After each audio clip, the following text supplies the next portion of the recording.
สบายดีพี่เฟอร์มื้อนี้ก็มาลกหญ้าโสดมันคือเก่าผู้ใดใจดีก็มาซอยเด้อ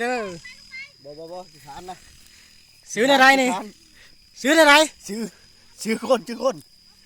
เป็นยังจะมาลกหญ้านี่โอ้ยเขาจ้างโอ้วันเท่าไรเอ้ยวันหนึ่ง350,000เมื่อยบอกความรู้สึกตอนนี้โอ้ยเป็นดีใจได้เงินเมื่อหยังโอ้ขอบใจทางนี้เด้เป็นอะไรคือมาลกหญ้ามาลงยาดีบ่โอ้เงยหน้าขึ้นเนี่ยกว่าเป็นคนดูคนมันนะโอ้กันเขาจ้างบ่หรือว่าได้จังไดเนาะใหญ่นี่ซื้อบ่ได้นี่บ่ เขาจ้างบ่หรือว่าจังไดจ้างโอ้วันเท่าไรเนาะวันนึง300,000โอ้เจ้าต้องส่งกันนะขอบใจสบายดีซื้ออะไรเจ้านะฮึบอกซื้อมานะแม่เป็นยังคือมาลกหญ้านี่ลกหญ้าแต่ซื้อเด้ออย่ากินน้ำเด้อผู้นี้เด้ซื้ออะไรอันนี้เด้ซื้ออะไรคนน้อยๆนี่คือเก่งแท้แหนมกองแน่ปะคืองามแท้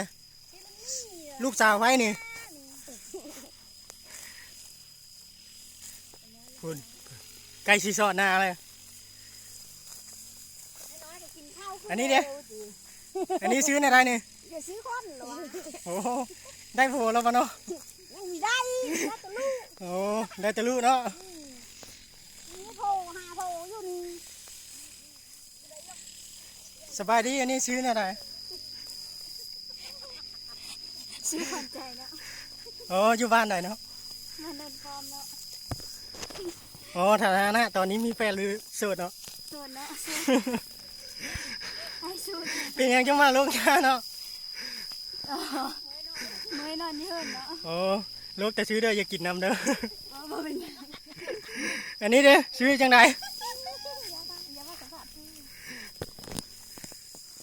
ผู้สาวนี่เพิ่นอายกองเนาะตัดปะมาใช้เบาเวียงใจเลยเนาะโอ้ไอคนรอซื้อจังไดซื้อเยอะ อยู่บ้านใดนี่มาในฟอร์มโอ้เมืองใดเนาะมึงอัศพรมาซอยรถงานเลยเด้